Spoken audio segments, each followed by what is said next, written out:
প্রতারণা এগুলো তো এখন পাবলিক খুব ভালোভাবে বুঝে গেছে।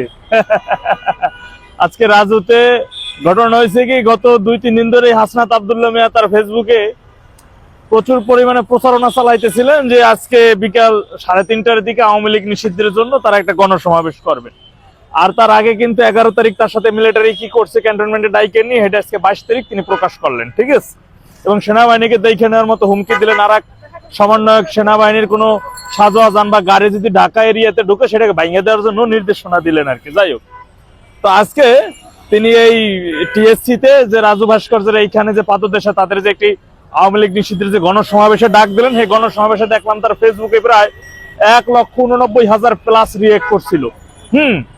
কিন্তু এখানে উপস্থিত হয়েছে মাত্র 189 জনের মতো, এর ভিতরে আমি একজন, আমি না হইলে আর কি সেটা 28 জন হইতো আর কি। যাই হোক, এখন বিষয় হলো যে সাধারণ মানুষ যে সেদিন যে কোটা বিরোধী যে আন্দোলন ছিল, সেই আন্দোলনটা যদি প্রথমে সরকার পতনের আন্দোলন হইতো তাহলে এই মানুষজন যে এদের কাছে সাড়া দিত না, এটা কিন্তু চিরন্তন সত্য।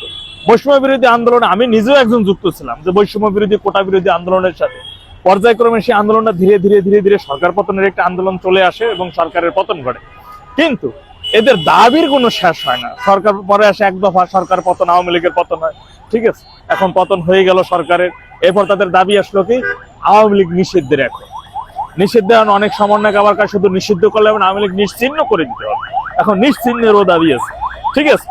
আর এই দাবির সাথে সাথে নিজেদের আখের যেটাকে বলা হয় কি বলে ওই যে সুপারিশ বন্দর সচিবালয়, এরপর ডিসি নিয়োগ, এবার ওয়াসার নিয়োগ, হ্যাঁ, এরপর ঠিকাদারের কাজের নিয়োগ তো আছেই, ঠিকাদার কাজের সুপারিশ, এগুলো তো আছেই।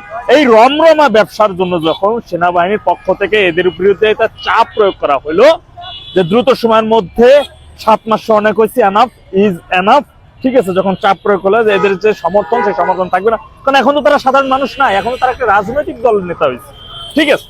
তো ঠিক এই মুহূর্তে সাধারণ মানুষের মন এবং চিন্তা চেতনা ঘুরেই ফেলার জন্য মূলত তারা এখন আওয়ামী লীগ নিষিদ্ধের বিষয়টি সামনে নিয়ে আসে।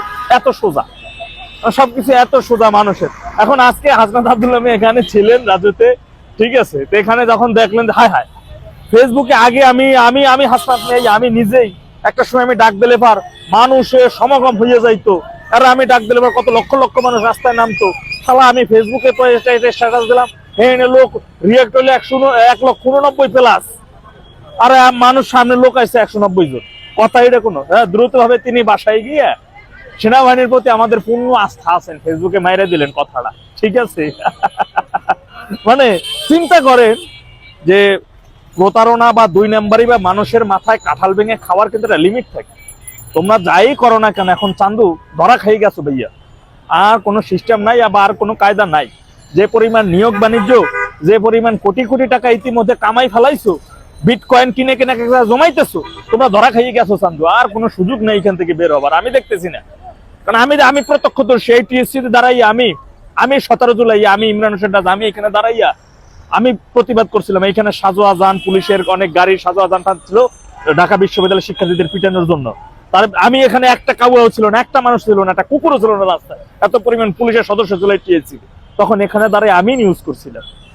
আমি এখান থেকে কিন্তু বলতেছি যে পরবর্তী সময়ে এই সরকারের প্রতি যে আস্থা মানুষের একটা ছিল প্রথম পর্যায়ে, দীর্ঘ 15 বছর শাসনমূলক আওয়ামী লীগ সরকার চলে যাওয়া এবং এই সরকারের প্রতি যে একটা সমর্থন ছিল সাধারণ মানুষের, সেই সমর্থন যে একেবারে মানে গুড়ে ভাতে পানি ডাল মিশিয়ে একেবারে সব ফেরা ফেরা বানাই ফেলাইছে, এটা প্রমাণিত হয়ে গেছে ইতিমধ্যে এটা প্রমাণিত হয়ে গেছে। কারণ এই সরকার প্রধান আপনাকে লেঙ্গুর টাইনে ধরতে পারে নাই, তো সম্ভব না। তো কারণ আপনারা ওই যে কি বলে ওই আপনারা সুযোগ সুবিধার জন্য সরকার আইসেই তো একটা কিংস পার্টি বানাই দিয়েছে আপনাকে। আপনারা সুপারিশ করেন 16 বছরের পোলাপান নির্বাচনে ভোট দিতে পারবে, 23 বছরের গুলো প্রার্থী হইতে পারবে, মানে যা করলে আপনাকে সুবিধা সেইগুলোই সরকার প্রথমে আইসেই নিজেদের ব্যবসা প্রতিষ্ঠান সরকার করে নিতেছে সুন্দর মতো। নতুন নতুন ভার্সিটি, নতুন নতুন কোম্পানি নিজের নামে 66 কোটি টাকা মৌকুব ট্যাক্স, 5 বছর পর্যন্ত গ্রামীণ ব্যাংক কোনো ট্যাক্স দেবে না, ভ্যাট দেবে না, নতুন বিশ্ববিদ্যালয় প্রতিষ্ঠা, 13 বছরের মানুষ ভোট দেবে, 16 বছরের মানুষ ভোট দেবে, 23 বছরের মানুষ প্রার্থী হয়ে যাবে। এরপর কি বলে নতুন রাজনৈতিক দল নিবন্ধন পাওয়ার জন্য যে আগের যে নিয়ম কানুন গুলো ছিল সেই নিয়ম কানুন গুলো শিথিল। বিএনপি হলো নাকে তেল দিয়ে ভাবতেছে কি যে আমরা ক্ষমতা এসে গেছে দিকে চিন্তা করে চারিদিকে একেবারে যে পরিমাণ কি বলে চাঁদাবাজি দখলবাজি শুরু করে ক্ষমতা চলে আসছে, নির্বাচন সুষ্ঠু হয়ে যাবে। আমি আগেও বলছি ইতিমধ্যে যদি অনেক মানুষ আমি 3 মাস আগে বলছি যে এই সরকার কর্তৃক সুষ্ঠু নির্বাচন সম্ভব না। ইতিমধ্যে এই কথা আমি দেখলাম যে গণ অধিকার পরিষদের নেতা রাশেদ খানও বলতেছেন, বিএনপির পক্ষ থেকে বলতেছেন যে সরকারের কর্তৃক যে সুষ্ঠু নির্বাচন সম্ভব না, এটা আমরা বিভিন্নভাবে বুঝতে পারছি। আরে ভাই, কথা 3 মাস আগেই বলছি। যাই হোক, আজকে হাসনাত আব্দুল্লাহ মিয়া নিয়ে এখান থেকে বাসটা খাই, যে দেখলেন যে ওনার কথায় সাড়া নাই।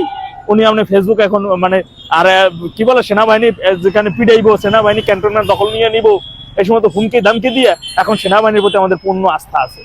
মানে একেবারে 360 ডিগ্রিতে পোল্টি, কাজ হবে না, পোল্টি শেষ।